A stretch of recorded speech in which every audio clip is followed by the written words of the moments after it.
നമുക്ക് ഏറ്റവും പ്രധാനമായിട്ട് നോക്കേണ്ടത് CPM-ന്റെ ഒരു രാഷ്ട്രീയം തന്നെയാണ്. കുറെ വിവാദങ്ങൾ ഉണ്ടായിട്ടുണ്ട്. ട്രോളി വിവാദം, ജയരാജന്റെ ആത്മകഥ വിവാദം ഉണ്ടായിട്ടുണ്ട്. ഏറ്റവും ഒടുവിൽ മുഖ്യമന്ത്രി ലീഗ് നേതാവിനെതിരെ തന്നെ വിട്ടുപൊട്ടിച്ചിരിക്കുന്നു. ഇങ്ങനെ സംസ്ഥാനത്തെ നിലവിലെ രാഷ്ട്രീയ സാഹചര്യങ്ങളോ വികസനമോ ചർച്ച ചെയ്യപ്പെടാതിരിക്കാനുള്ള ഒരു ശ്രമം ബോധപൂർവം ഉണ്ടായോ ഈ തെരഞ്ഞെടുപ്പിൽ? അങ്ങനെ ആയിരിക്കാം. കാരണം ഈ ഗവൺമെന്റിന് അനുകൂലമായി പറയാവുന്ന കാര്യങ്ങൾ വളരെ വളരെ കുറവാണ്. അതുകൊണ്ട് ഭരണവിരുദ്ധ വികാരം വളരെ ശക്തമാണ്. രാഹുൽ ജയിക്കുന്നുണ്ടെങ്കിൽ അതിൻ്റെ ഒരു ഘടകം ഭരണവിരുദ്ധ വികാരം തന്നെയാണ്. അതും കൂടി ഇതിനകത്ത് കൂട്ടി ചേർത്ത് വായിക്കണം. ആ ഫാക്ടറിനെ അതിലേറ്റവും ബെനിഫിറ്റ് കിട്ടേണ്ടത് കോൺഗ്രസിന് തന്നെയാണ്. അതുകൊണ്ടാണ് രാഹുലിന് ചെറിയൊരു അഡ്വാൻറ്റേജ് അങ്ങനെ കിട്ടുന്നത്. ആ സ്ഥലത്ത് മണ്ഡലത്തിലുള്ള UDF അനുകൂലം മാത്രമല്ല, ഭരണവിരുദ്ധ വികാരം കൂടി രാഹുലിന് കിട്ടുന്നത് കൊണ്ടാണ് അനുകൂലമായിട്ട് അവസാന രംഗത്ത് വരാൻ ഒരു നേരിയ ഭൂരിപക്ഷം കിട്ടാനുള്ള സാധ്യത പറയുന്നത്. പക്ഷേ LDF കാണിച്ച ആശയക്കുഴപ്പങ്ങൾക്ക് ഒരുപക്ഷെ ഈ ചർച്ച ഭരണവിരുദ്ധ വികാരം ചർച്ച ചെയ്യാതിരിക്കാനാണെങ്കിൽ അതുകൊണ്ട് ചർച്ച ചെയ്യാതിരിക്കപ്പെടുന്നില്ല. കാരണം തിരഞ്ഞെടുപ്പുമായി ബന്ധപ്പെട്ട് ടെലിവിഷൻ രംഗത്തൊക്കെ സോഷ്യൽ മീഡിയ രംഗത്തൊക്കെ വളരെയധികം ചർച്ചകൾ വന്നു. അതിനകത്തെല്ലാം ഗവൺമെൻറ്റിനെ കുറിച്ചുള്ളൊരു വിലയിരുത്തൽ. ലോക്സഭാ തെരഞ്ഞെടുപ്പ് അല്ലല്ലോ, അതുകൊണ്ട് തന്നെ. പക്ഷേ മാത്രമല്ല, ഇത് തോക്കാൻ പോകുന്നൊരു കളിയാണെന്ന് LDF-ന് നന്നായിട്ട് അറിയാവുന്നത് കൊണ്ടാണ് ഒരു സ്വതന്ത്രനെ തന്നെ നിർത്തിയത്. കാരണം തോറ്റു കഴിയുമ്പോൾ ഞങ്ങളുടെ സ്ഥാനാർത്ഥിയല്ല നിന്നത് എന്ന് പറഞ്ഞങ്ങ് മാറാം, അതിനുള്ളൊരു എക്സ്ക്യൂസും കൂടിയാണ് ഇതിനകത്ത് കാണിച്ചത്. അല്ലാതെ അദ്ദേഹം വരുമ്പോൾ കോൺഗ്രസിൽ നിന്ന് നല്ലൊരു ഭാഗം വോട്ടേഴ്സിനും കൂടെ കൊണ്ടുവരും എന്നുള്ള പ്രതീക്ഷ പൊടുന്നനവേ അത് അസ്തമിച്ചു എന്നുള്ളതാണ്. അപ്പോൾ ആ നിലയിൽ ഇടതുപക്ഷത്തിനുണ്ടായ കൺഫ്യൂഷൻ മറ്റൊരു മുന്നണിക്കും ഉണ്ടായിട്ടില്ല. അപ്പോൾ ഈ ഒടുവിൽ മുസ്ലിം ലീഗ് നേതാക്കന്മാരെയും മറ്റും ആക്ഷേപിച്ചൊക്കെ പറഞ്ഞത് അതിൻ്റെ ഉദ്ദേശം ഈ കൺഫ്യൂഷൻ തന്നെയാണ്. കാരണം ലോക്സഭാ തെരഞ്ഞെടുപ്പിൽ ഹമാസും പാലസ്തീൻ യുദ്ധമൊക്കെ പറഞ്ഞ് കോഴിക്കോടൊക്കെ പോയി വലിയ ബഹളമുണ്ടാക്കി ഒരു ആൻറ്റി ഇസ്രയേൽ പ്രൊപ്പഗാൻഡ കൊണ്ടുവന്ന് ന്യൂനപക്ഷ പിന്തുണയോടുകൂടി ജയിക്കാമെന്ന് വിചാരിച്ചെങ്കിൽ ഇപ്പോൾ തിരിച്ചൊരു പ്രോഹിന്ദുത്വ ലൈനിലേക്ക് പോകുന്നു. പക്ഷെ വളരെ വൈകിപ്പോയി. കാരണം അതിനപ്പുറത്ത് വളരെ ശക്തമായിട്ട് പ്രോഹിന്ദുത്വ BJP-യോടെ ഉണ്ട്. അപ്പോൾ അതുകൊണ്ട് തന്നെ ലീഗിനെ പ്രത്യേകിച്ച് ആക്ഷേപിച്ചുകൊണ്ട് LDF-ന് വോട്ട് കൂടുതൽ കിട്ടാൻ പോകുന്നില്ല, കുറയാനാണ് പോകുന്നത്. ആ നിലയ്ക്കാണ് CPM-നെ കാത്തിരിക്കുന്നത് വലിയ തിരിച്ചടി. തീർച്ചയായിട്ടും യാതൊരു സംശയമില്ല. സരൺ പറയുന്ന പോലെ 55,000 വോട്ടൊന്നും ഒരിക്കലും കിട്ടുമെന്ന് എനിക്ക് തോന്നുന്നില്ല. നേരെ മറിച്ച് LDF സർക്കിളിൽ നല്ല വോട്ട് കിട്ടിയിരുന്നെങ്കിൽ അത് BJP-ക്ക് ജയിക്കാൻ കൂടുതൽ കാരണമായേനെ. അത് സംഭവിച്ചില്ല.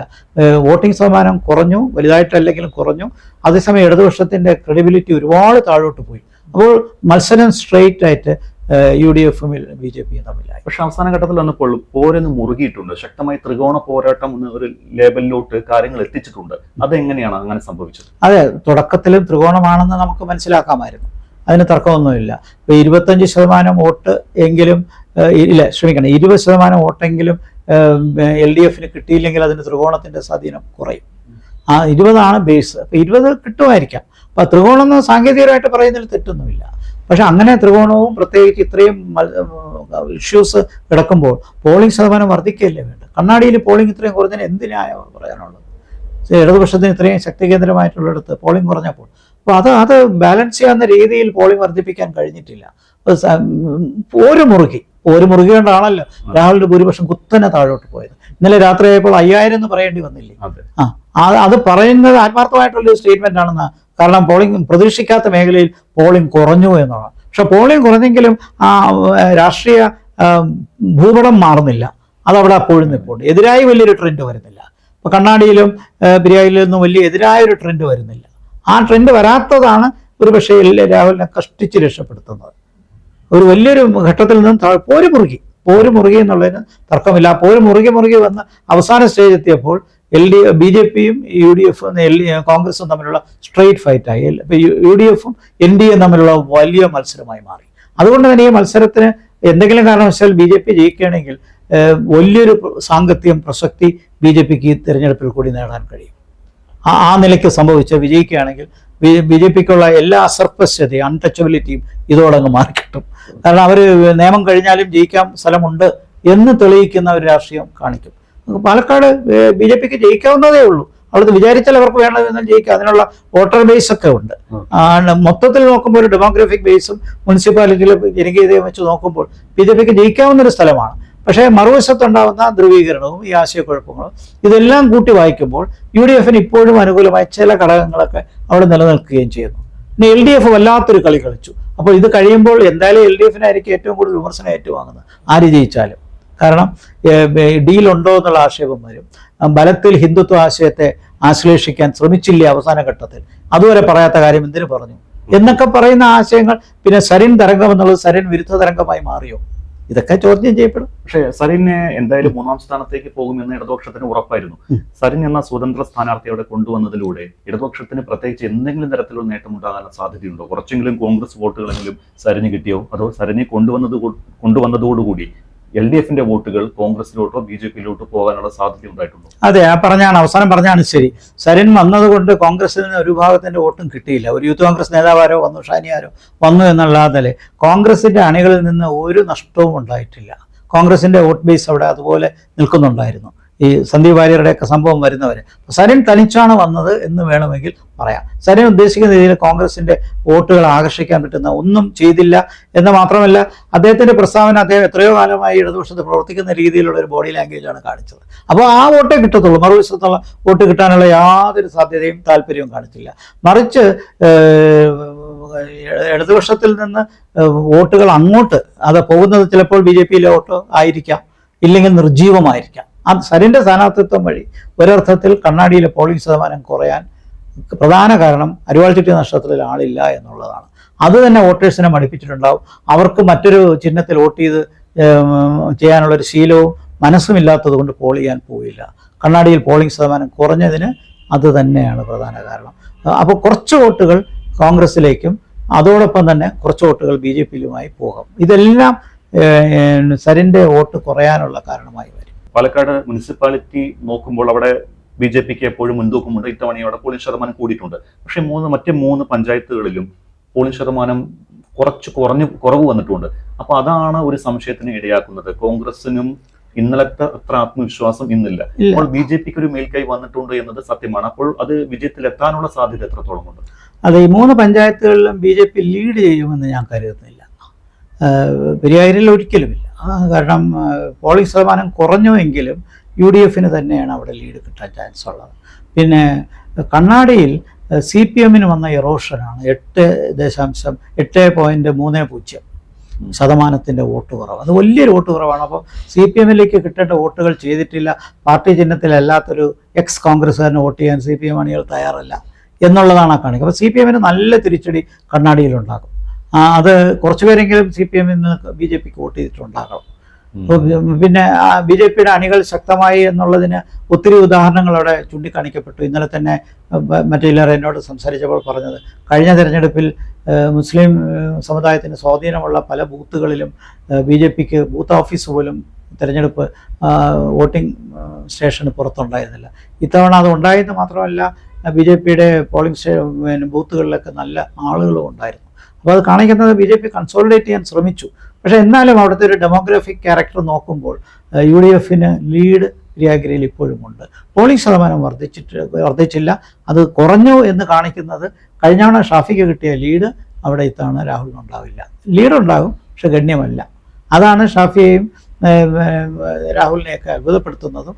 ഒരുപക്ഷെ ഇന്നലെ അവസാനം രാത്രിയായപ്പോൾ 5000 എന്നുള്ള കണക്കിലേക്ക് UDF സർക്കിൾസ് എത്തിയതും നമ്മൾ കണ്ടതാണ്.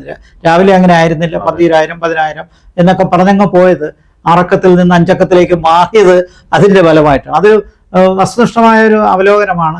കാരണം പോളിംഗ് ശതമാനം കുറഞ്ഞതും കണ്ണാടിയിലെ വളരെ വോട്ടിംഗ് ശതമാനം കുറഞ്ഞത് ഇടതുപക്ഷത്തിനാണ് നഷ്ടമെങ്കിലും ഇടതുപക്ഷം വോട്ട് വർദ്ധിപ്പിച്ചാലേ BJPക്ക് അത് ഗുണമുണ്ടാവുള്ളൂ. പക്ഷെ അത് സ്റ്റാഗ്നൻ്റ് ആയതുകൊണ്ട് BJPക്ക് ഗുണമുണ്ടാകുന്നില്ല. അപ്പോൾ ചുരുക്കത്തിൽ UDFനുള്ള മേൽക്കൈ കണ്ണാടിയിലും പെരിയാരിയിലും ഉണ്ട്, മാത്തൂരിലുമുണ്ട്. പക്ഷേ ഈ മൂന്നും കിട്ടുന്ന ഭൂരിപക്ഷം നഗരത്തിലെ ഭൂരിപക്ഷവുമായി കഴിഞ്ഞ തവണ എങ്ങനെ ഷാഫി ജയിച്ചു? അപ്പോൾ ആ ഒരു കണ്ടക്സ്റ്റിൽ നഗരത്തിൽ നിന്ന് വലിയ ഭൂരിപക്ഷമാണ് കിട്ടുന്നത് BJPക്ക് എങ്കിൽ അതൊരു പക്ഷേ BJPക്ക് ഗുണകരമായിട്ട് വരും. പക്ഷേ മറിച്ച് പഞ്ചായത്തുകളിലുള്ള ഭൂരിപക്ഷം താരതമ്യേന മോശമല്ലാതിരിക്കുകയും നഗരത്തിലെ ഭൂരിപക്ഷം BJPക്ക് വലുതായിട്ട് വരാതിരിക്കുകയും ചെയ്യുകയാണെങ്കിൽ രാഹുലിന് ജയിക്കാൻ സാധ്യതയുണ്ട്. പൊതുവിൽ ഈ ലോക്സഭയിൽ അസംബ്ലി മണ്ഡലത്തിൽ, പാലക്കാട് അസംബ്ലി മണ്ഡലത്തിൽ UDFനൊരു മേൽക്കൈയുള്ള രാഷ്ട്രീയ സാഹചര്യമാണ് 2019 കണ്ടത്, 2021 ലോക്സഭാ അസംബ്ലി തെരഞ്ഞെടുപ്പിലും കണ്ടത്, 2024 ലോക്സഭാ തെരഞ്ഞെടുപ്പിലും കണ്ടത്, ഇനിയിപ്പോൾ വരാൻ പോകുന്നത്. അപ്പോൾ ചുരുക്കത്തിൽ UDFനൊരു മേൽക്കൈ ഉണ്ട്. അപ്പോൾ ആ മേൽക്കൈ ഇപ്പോഴും നിലനിൽക്കുമ്പോൾ വലിയ ഭൂരിപക്ഷം പ്രതീക്ഷിച്ച് ശ്രീധരനായതുകൊണ്ടാണ് മെട്രോമാൻ ശ്രീധരനായതുകൊണ്ടാണ് ഷാഫിക്ക് ഇത്രയും വോട്ട് കുറഞ്ഞു. ഞാൻ അന്നേ പറയുമായിരുന്നു, രണ്ടുപേരും വ്യത്യസ്തമാണ്. ഷാഫി അല്ല രാഹുൽ, ശ്രീധരനല്ല കൃഷ്ണകുമാർ. പക്ഷേ ഈ സന്ദീപ് വാര്യർ നടത്തിയ കൂറുമാറ്റം, അത് RSS സർക്കിളിൽ ഉണ്ടാക്കിയ ഐക്യം, അതാണ് കൃഷ്ണകുമാറിന് ലീഡ് കിട്ടാൻ കാരണം. ആ സാഹചര്യം. പിന്നെ മാത്രമല്ല, പ്രാദേശിക സ്ഥാനാർത്ഥി എന്നുള്ള നിലയിൽ, ലോക്കൽ കാൻഡിഡേറ്റ് എന്നുള്ള നിലയിൽ കൃഷ്ണകുമാറിന് പ്രത്യേക ഒരു അടുപ്പം രാഹുൽ മാങ്കൂട്ടത്തിനുള്ളതിനേക്കാൾ പ്രാദേശിക രംഗത്തുണ്ട്. അത് നിലനിർത്താൻ ആ നഗരമേഖലയിൽ അദ്ദേഹത്തിന് കഴിഞ്ഞിട്ടുണ്ട്. അതുകൊണ്ട് സംശയമില്ല, മുനിസിപ്പാലിറ്റി BJP നന്നായിട്ട് ലീഡ് ചെയ്യും. പക്ഷെ അതിനെ ഓഫ്സെറ്റ് ചെയ്യുന്ന ലീഡ് അപ്പുറത്ത് വരണം. അത് ഇപ്പോൾ ചുരുക്കത്തിൽ രാഹുലിൻ്റെ ഭൂരിപക്ഷം വളരെ കുറഞ്ഞൊരു നേരിയ ഭൂരിപക്ഷത്തിൽ മാത്രമേ കോൺഗ്രസിന് ജയിക്കാൻ പറ്റുള്ളൂ എന്നുള്ളൊരവസ്ഥയിലാണ് നിൽക്കുന്നത്. ഭൂരിപക്ഷം കുറഞ്ഞു കഴിഞ്ഞാലും മാങ്കൂട്ടത്തിൽ ജയിക്കുമെന്നുള്ള ചെറിയ 24,000 അടിയൊഴുക്കുകളൊന്നും സംഭവിക്കാൻ, ഇതാണ് പറഞ്ഞതൊക്കെയാണ് അടിയൊഴുക്കുകൾ. ഈ അടിയൊഴുക്കുകൾ വന്നത് ആണ് നമ്മൾ സംസാരിച്ചത്. അപ്പൊ അതിനകത്ത് RSS ശരിക്കും പ്രവർത്തിച്ചിട്ടുണ്ട്, അടിത്തട്ടിൽ നന്നായി പ്രവർത്തിച്ചിട്ടുണ്ട് പറഞ്ഞു. അതൊരു വലിയൊരു അടിയൊഴുക്കായി BJPക്ക് അതെ സാധ്യത കൂട്ടിയിട്ടുണ്ട്. അതെ അതെ അത് വിജയത്തിലെത്തില്ല. അത് വിജയത്തിലെത്തില്ല, പ്രത്യേകിച്ച് പഞ്ചായത്ത് മേഖലയിൽ അത് വിജയത്തിലെത്തില്ല. പിന്നെ നമുക്ക് കാണാൻ പറ്റാത്തൊരു അടിയൊഴുക്ക്, ഒന്ന് ക്രൈസ്തവ വിഭാഗം കുറച്ചുപേരേ ഉള്ളെങ്കിലും, ഒരു 10,000 വോട്ടേഴ്സേ ഉള്ളെങ്കിലും അത് BJPക്ക് എത്രത്തോളം നേടാൻ കഴിഞ്ഞു. രണ്ട്, കോൺഗ്രസിനകത്തുള്ള ഹിന്ദു വിഭാഗത്തിലുള്ള വിശ്വസിക്കുന്ന ആൾക്കാർ ഈ സന്ദീപ് വാര്യരുടെ ഈ രാഷ്ട്രീയ മാറ്റവും മറ്റും എങ്ങനെ വീക്ഷിക്കുന്നു, അത് അവരെ ഒരുപക്ഷെ പോളിംഗിലേക്ക് എത്തിക്കാതിരിക്കാനോ മറിച്ച് BJPക്ക് വോട്ട് ചെയ്യാനോ കാരണമാക്കിയോ? ഇത് രണ്ടുമാണ്.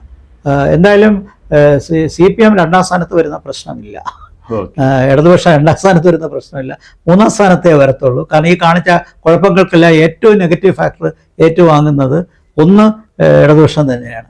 ഈ സന്ദീപ് വാര്യരുടെ കോൺട്രവേഴ്സി ഇല്ലായിരുന്നെങ്കിൽ രാഹുൽ മാങ്കൂട്ടത്തിന് വലിയൊരു വിജയം ഉണ്ടാക്കുമായിരുന്നു. പിന്നെ ഈ പത്രത്തിൽ വന്ന പരസ്യവും CPM-നെ വല്ലാതെ കുഴപ്പിച്ചു. അപ്പോൾ ആശയക്കുഴപ്പം ഏറ്റവും കൂടുതൽ LDF-നാണ്. BJPക്ക് അത്ര ആശയക്കുഴപ്പം ഉണ്ടായില്ല. അവരെടുത്ത നിലപാട് തന്നെ അവസാനം വരെ നിന്നു എന്നുള്ളതാണ്. കോൺഗ്രസിനകത്ത് കുഴപ്പമുണ്ടായത് ഇത്തരം മാറ്റങ്ങളാണ്. തിരഞ്ഞെടുപ്പ് കഴിഞ്ഞാണ് ഇയാൾ വന്നിരുന്നെങ്കിൽ ഇത്രയും പ്രശ്നമില്ലായിരുന്നു. അത് മാത്രമല്ല, വന്നതിന് ശേഷവും സന്ദീപ് വാര്യർ പറഞ്ഞു, ഞാൻ RSS-ൽ തന്നെ വിശ്വസിക്കുന്നുണ്ട്. അപ്പോൾ RSS-ൽ വിശ്വസിക്കുന്നുണ്ടെന്ന് പറയുമ്പോൾ അത് പ്രത്യേകിച്ച് സന്ദീപ് വാര്യരുടെ പശ്ചാത്തലം വെച്ച് നോക്കുമ്പോൾ കഴിഞ്ഞ തവണ ഷാഫിക്ക് വോട്ട് ചെയ്ത ന്യൂനപക്ഷ വിഭാഗങ്ങൾ ഇപ്പോഴതിനെ എങ്ങനെ കാണുന്നു? ഈ അടിയൊഴുക്ക് നമ്മൾ ഭയപ്പെടണം.